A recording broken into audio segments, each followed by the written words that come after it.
Why didn't you act earlier on the ERA? Because I had to get all the facts and I contacted about every constitutional scholar in the world to make sure I was making the right decision. Do you think someone will buy TikTok? Have you spoken to hostage families? I have. Oh, you mean the ones hopefully are coming home now? Yes. I've spoken to the families, but I haven't spoken to anyone that's come home yet. Can you talk about why you wanted to come to the church today? Yeah, because they're good guys. Thank you, guys. Thanks, everybody. All right, thank you guys.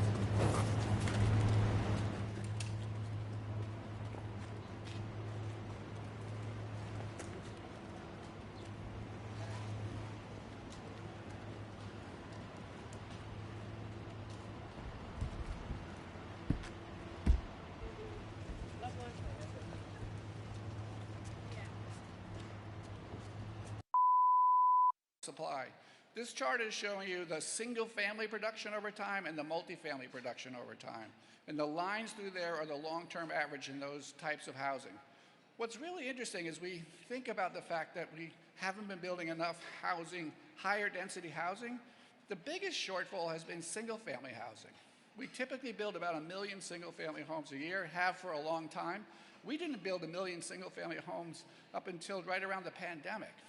Multifamily housing, which we build about 350,000 a year, has actually been running above that level.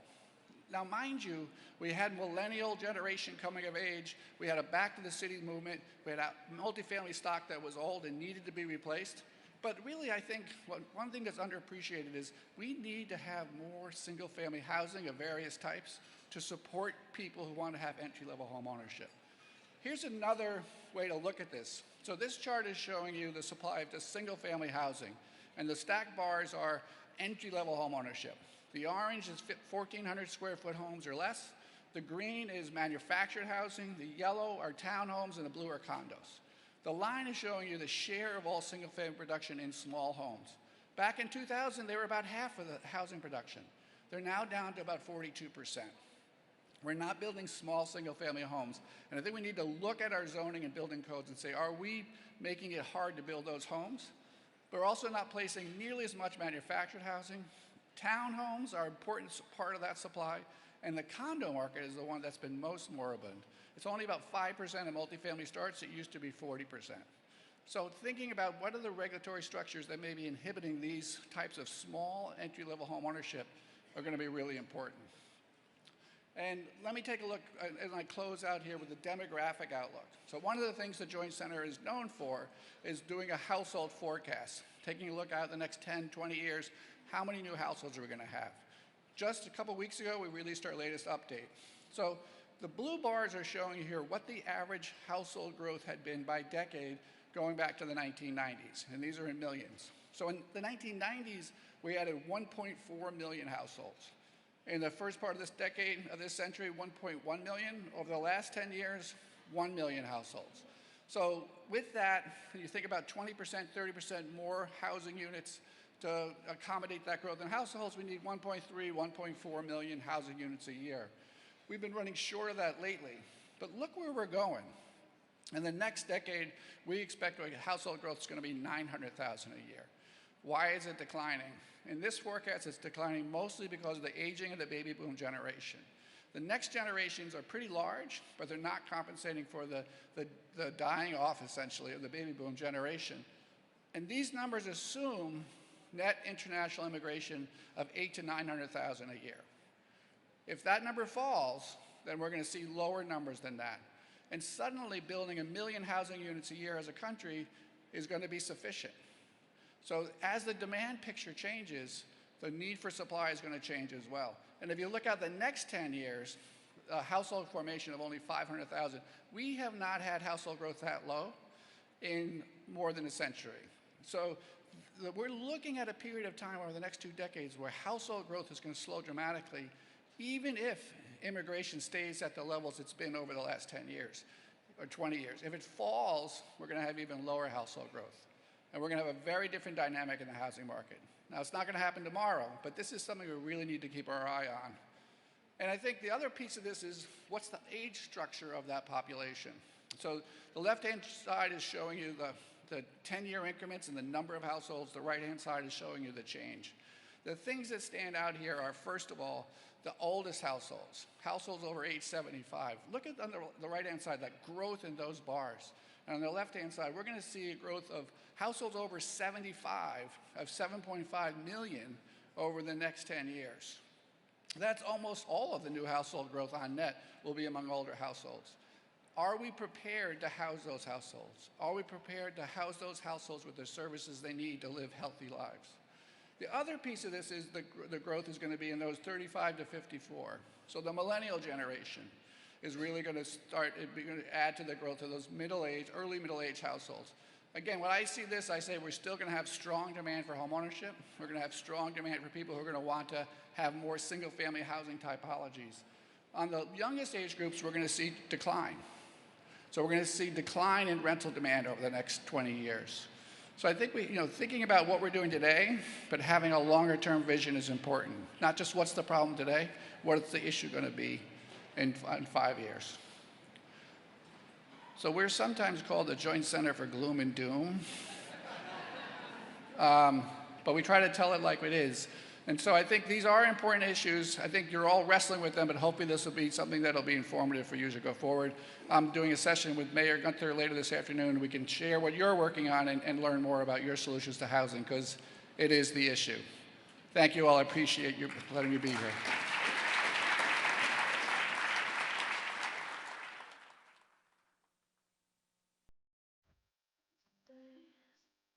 Please remain seated. Our program will resume shortly.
Driving slow, so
Good afternoon.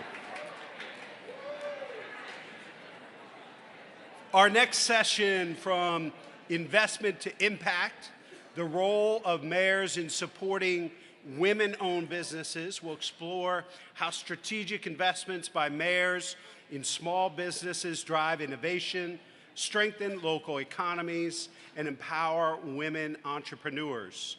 This conversation is presented by the USCM Women Mayors Leadership Alliance. Please welcome Albany Mayor Kathy Sheehan, Chair of the Alliance, and Fontana Mayor Aquanetta Warren, Vice Chair of the Alliance.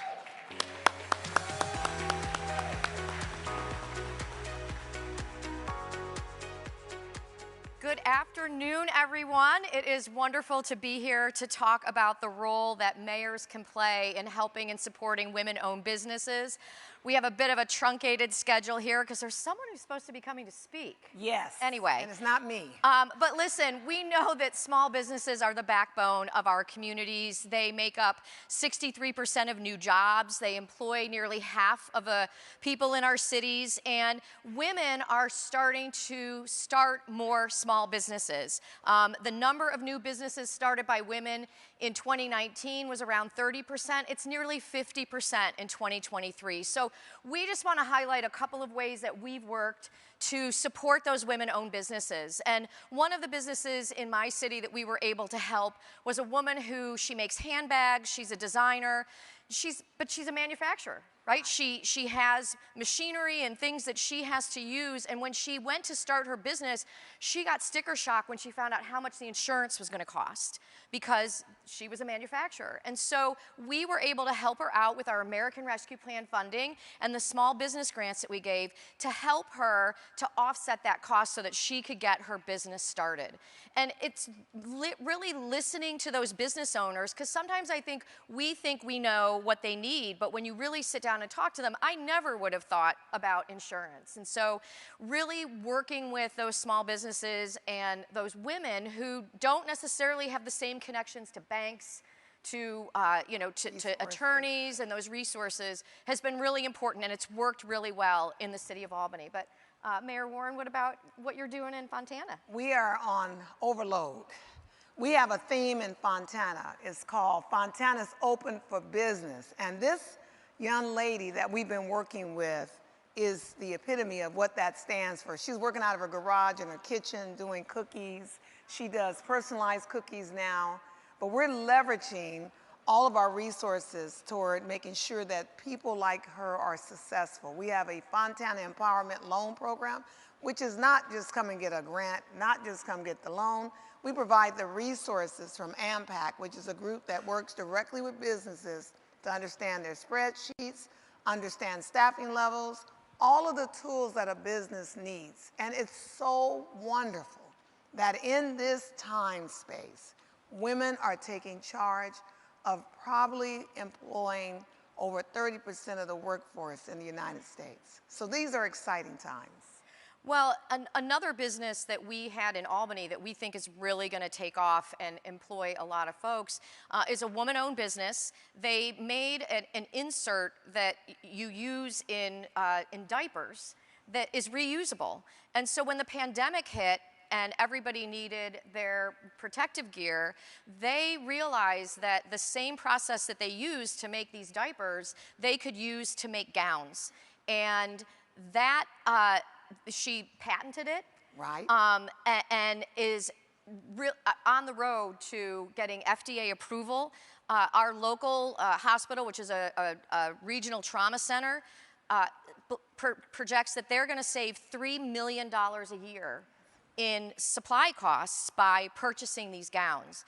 And she stopped me, literally, I think I was walking down the sidewalk, and she was almost in tears because she was losing her office space. And she said, you know, our landlord is kicking us out. We can't find space. And so we were able to find space for her in an incubator that the city had helped to fund, again with American Rescue Plan funding, an expansion of it. And it was the perfect timing. She has moved into that space, and she'll tell anybody and everybody, Mayor Sheehan saved my business because, but it was, you know, I didn't save her business, but we were able to work with her and find that space and demystify the whole process for her. And so it has helped her to really focus on her business and move at a much faster pace to launch that business than what she had expected. You know, speaking of office space, we're redoing our entire downtown. I call it Uptown. They've already called it the Forge District. As a result of that, we're going to have a lot of office space and a lot of spaces for restaurants and bars and all those things. Yes, I said bars. You need that stuff. So what we're doing is working with this one lady that does these platters where you can get the salami and the cheese and all of those pistachio nuts. I just named off my favorites. And as a result, she came up to my office and met with our great assistants, Wendy, and told her all about her business. And now we're actually going to have them move into one of those spaces. She'll have the opportunity where people during lunchtime can come and get them a little platter and get the little foods on there that they like. You get off work, you don't want to cook for the fam, or you're having a party, and don't even mention parties. She puts apricots and prunes on there. I'm big on that too. Everything you need to facilitate the party. And it's all about presentation. I'm not trying to say the men folk don't know what they're doing, but you know, we females, when we get in the kitchen and we get in the house, people have always just saw that as our role. But now people are making money off of the eats, and it's going far. So we're really excited about her doing that. She'll be one of our first new businesses in our Forge District, moving in soon. Well, and those places and how they look and how welcoming they are is really important as well. And Yes. I'm sure many mayors out there have facade improvement programs. We have a facade improvement program. We'll match a grant of up to $10,000 for improvements that our business owners are making to their facades. And we also have a carve out though for minority and women owned businesses where we give the grant. There's no match that's required on their part. And we've been able to use some of the funding through our community development agency because many of these businesses are located in formerly redlined neighborhoods where we have a really strong interest in helping to bring back the commercial districts in those areas with businesses that meet the needs of the neighborhood and of the community. And being able to tell someone, we're going to be able to give you that grant. And again, sometimes it's $5,000, $10,000 that can really make the difference. And so, you know, how were you able to jumpstart that commercial district? One of the things that we have been doing is marketing to our public that we're coming. This is coming. Look forward to it. One of the biggest obstacles that any business has is marketing what they're selling, getting the word out, come by. So we have a program that I started during COVID because, you know, we're the suburbs of Los Angeles. I'm about 65 miles east, although go be strong, Los Angeles and Altadena. Come back. Come back. That's my hometown and I'm praying for it. We were able to start a program called Mayor Monday because people would tell me, Mayor, the mayor said we can't go outside. Well, Fontana has 50 parks. And I'm, well, what mayor are you listening to? I'm your mayor. Listen to me. Go outside. Take your family. Don't just stay in the house arguing with each other and breaking up. You can have recreational activities. As a result of that show, we are using that to help our businesses advertise what their particular products and services are. The other part is we're finding more women running their husband's business in manufacturing and industrial. And they're coming forward saying, don't forget about us. So we're working with them too. Absolutely. And we can also make sure that we're patronizing those businesses when we have community events, when we're looking for swag for our swag bags. That's all great opportunities that mayors have to lift up these small businesses that are bringing vibrancy to our downtowns and are really an important part of our economy. So I look forward to hearing from all of you as we continue in this conference about the other ideas that you've implemented, and let's get out there and really support these women-owned businesses. Thank you, everyone. Thank you.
Please welcome Mayor Andy Ginther.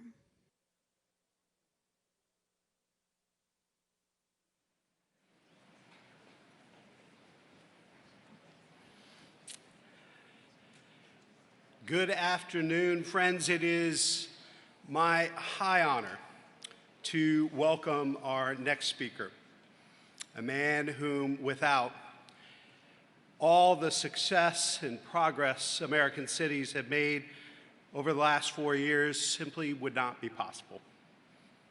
American mayors could ask for no better friend and partner than the 46th President of the United States, Joseph R. Biden.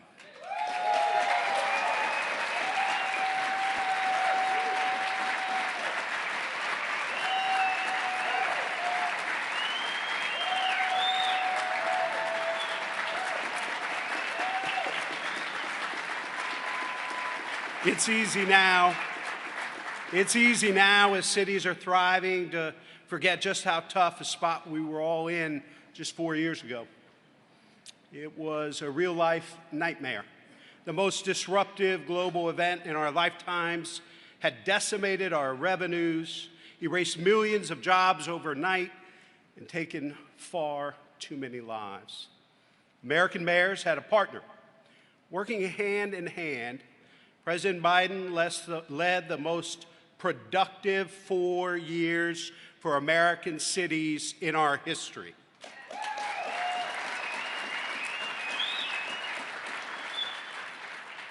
He delivered the American Rescue Plan that brought us back from the brink.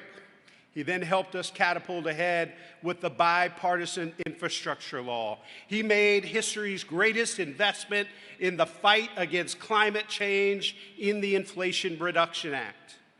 And among many other achievements, he set in motion a great renaissance of American manufacturing with the CHIPS and Science Act. It is a record that will not only stand the test of time, but had profound, tangible benefits for the people we serve and the cities we love.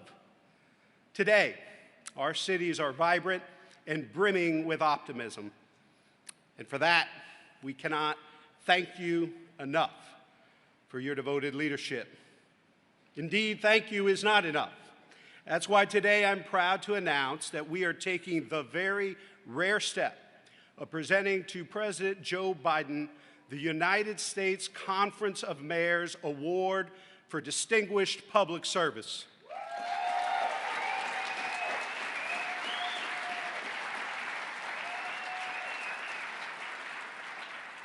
This is our highest honor, and there's no more fitting recipient than President Biden. Mr. President, your legacy of achievement and support for the working people of this country will forever be celebrated. On behalf of America's mayors, we honor you and thank you for your service and for your friendship. Ladies and gentlemen, the President of the United States, Joseph R. Biden.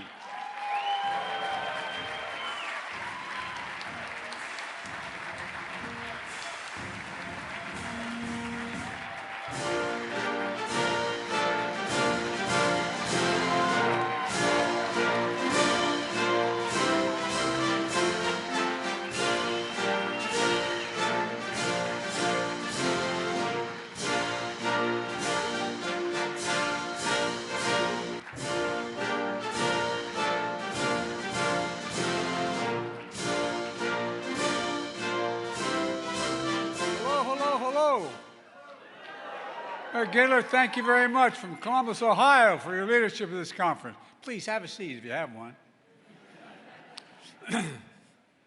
Thank you, Tom Cochran, for your remarkable stewardship of the U.S. Conference of Mayors for decades. I want to give a special thanks to his wife, Clarita, who I just met. She's running around here, feeling after she broke her hip. You good, doing well? Anyway, Tom, you and I have something in common. We both married way above our station. To my hometown mayor, John Carney. John, where are you, out there? Wilmington, Delaware. Thank you, John. This guy's a true public servant. He just finished 8 years as a great governor and then decided to run for mayor. A special thanks to another great friend, the mayor of my second home, Scranton, Pennsylvania, Paige Cognotti. Paige.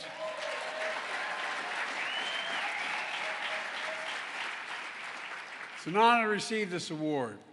As I measure the significance of the award based on the character and the consequences of the organization bestowing the award. The U.S. Conference of Mayors is an organization of character and consequence. And thanks to all of you for your partnership and the progress we made together these 4 years.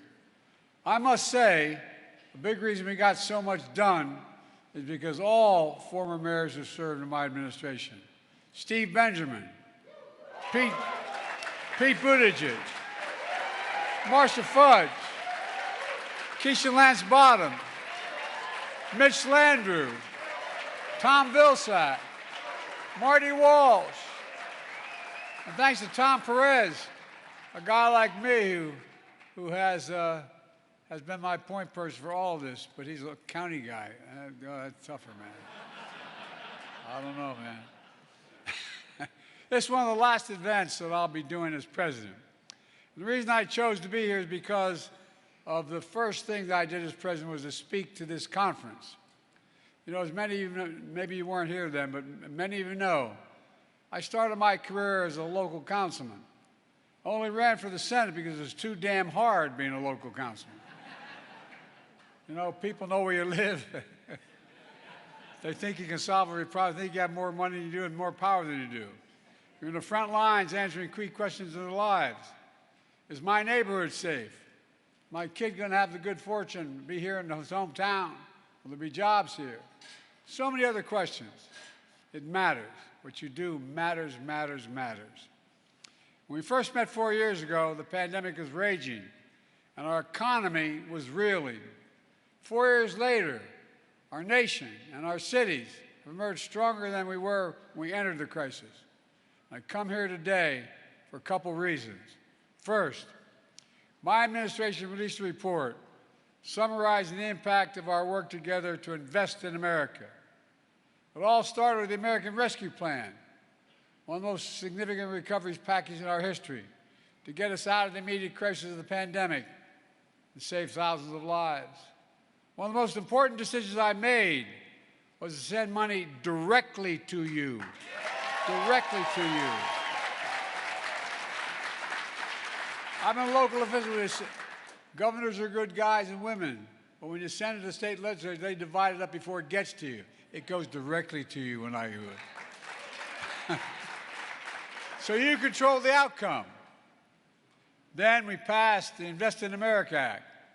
That's launching a new era of American possibilities. One of the greatest modernizations of infrastructure in our history we passed. New roads, bridges, clean water, affordable high-speed internet for every American.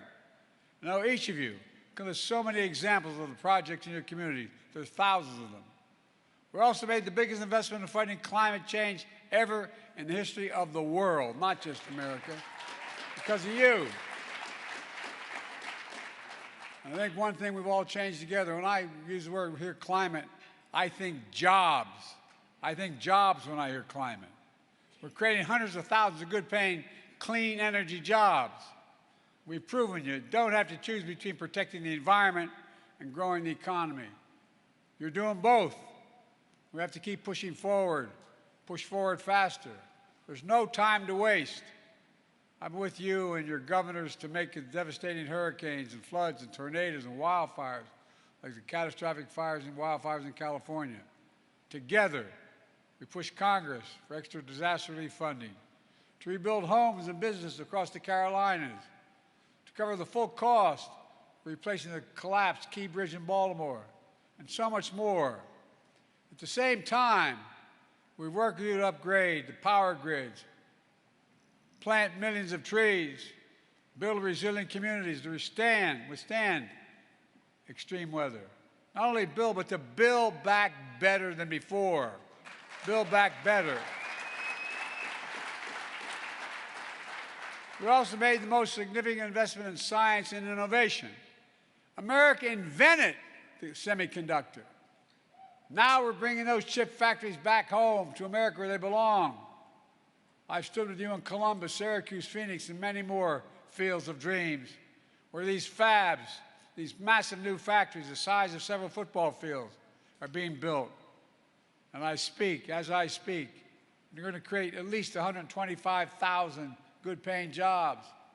And the jobs in these fabs are going to pay over $100,000 a year, and you don't need a college degree. You don't have to move from your hometown. You can stay where you are. If I could pause a minute, you know what's going to happen as well? When you build these factories, they're going to have to build more barbershops, beauty salons. I'm not joking. They're going to build grocery stores. They're going to build drugstores. It grows communities in a big way. We will soon be the only economy in the world to have all 5 of the top chip companies operating in America, creating thousands of jobs. And for the first time in decades, these new factories are producing the most advanced chips right here in America. These aren't just fabs, these investments are creating opportunities for entire communities, for small business, creating even more jobs, and so much more. I've kept my commitment to be president for all America, whether you voted for me or not. In fact, studies show my programs have delivered more for red states than blue states. The results are clear. 16.6 million new jobs, the lowest average unemployment rate for 50 years, a record 21 million new applications to start new businesses. And every one of those applications is an act of hope in your communities. Wages are up, inflation is down, and we passed the most significant gun safety law in 30 years. We're slashing overdose deaths by 26% last year you did it, faster than ever, and seizing record amounts of fentanyl, making life-saving Narcan available over the counter. Violent crime is now at a 50-year low. Because of you. The bottom line, you've produced an incredible 4 years. So much we got done together. Will take time to see and feel, though. But the seeds have been planted. Will grow and they'll bloom for decades to come, and not one, none of it could have happened without all of you. That's not hyperbole, none of it. You know, we're not finished yet. Earlier today, I announced 3 major priorities that mark important progress in our country. First, after fighting Big Pharma for decades as a senator and then vice president as president, we finally beat Big Pharma. Instead of paying $400 a month for insulin, seniors now pay $35 a month. But that wasn't the only thing that happened when we passed the bill. Starting this month, the total prescription drug cost for seniors is capped at $2,000 no matter how expensive their drugs are. Even expensive cancer drugs that cost $10,000, $12,000, $14,000, they're not going to have to pay more than $2,000 a year. And finally, we gave Medicare the power to negotiate lower drug prices like the VA has been able to do for veterans all along. These negotiations are being implemented in phases. The first phase negotiated lower prices for the 10 most expensive drugs for seniors, covering drugs for blood clots and so much more. And just this morning, I announced the next phase, the next 15 drugs subject to negotiations. Drugs that will treat cancer, heart disease, diabetes, and so much more, including Ozempic.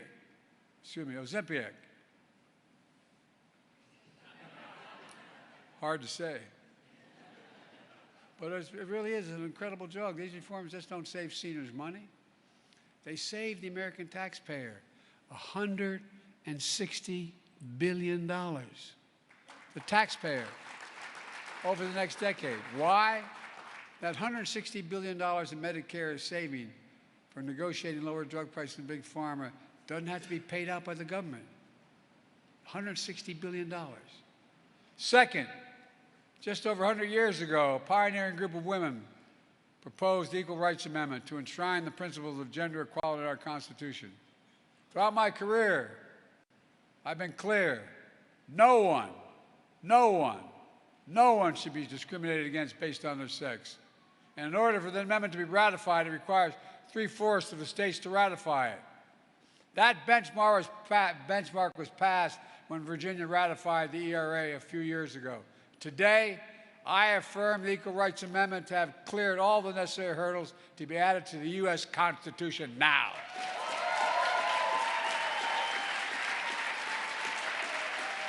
The Equal Rights Amendment is the law of the land now. It's the 28th Amendment to the Constitution now.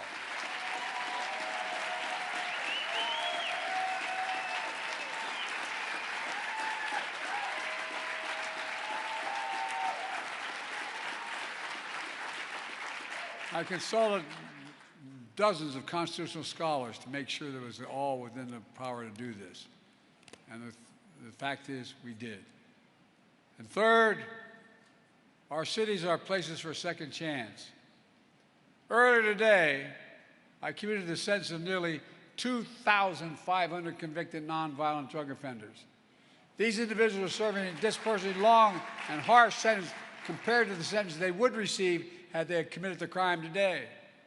After spending too long behind bars, these individuals will soon be reunited with their families and communities. With this action, I make no apology. I've issued more individual pardons and commutations than any president in U.S. history. There is more work to do, but when we allow our justice system to be a place of both accountability and mercy, it strengthens our cities and our nation as well, in my view. Let me close with this.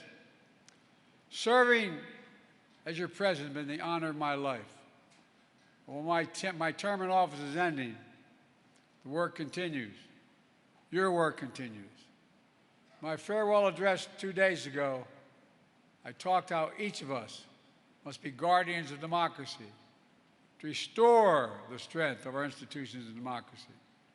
The presidency, the Congress, the courts, all have minimum requirements under the law to deal with those safeguards. And a free and independent press, and yes, local governments. The strength of our institutions depends on the character of leaders like you. In our time together, I'm forever thankful to have seen the strength, your strength and your character. And we need it now more than ever. The magic of America has been everyone has a fair shot. Everyone is determined to be able to be treated with dignity. No guarantee, just a fair shot. I've always believed America can be defined in one word. I remember being in the Tibetan Plateau with Xi Jinping. I've met with him for over 90 hours alone. Traveled 17,000 miles with him. Very significant differences. He looked at me and he said, "Can you define America for me?" And I said in one word, possibilities. We're the only nation in the world. Only nation in the world that's come out of every crisis we've ever gone in stronger than we went in. Only one. Look at the history. We're the only nation in the world that believes when we act together, there's not a damn thing we can't do. Only in America, we believe anything is possible. You just have to remember who we are. We're the United States of America. Nothing is beyond our capacity when we do it together and act together. God bless you all. Keep working together. We need you, we need you, we need you, we need you. And may God protect our troops. Thank you so very much.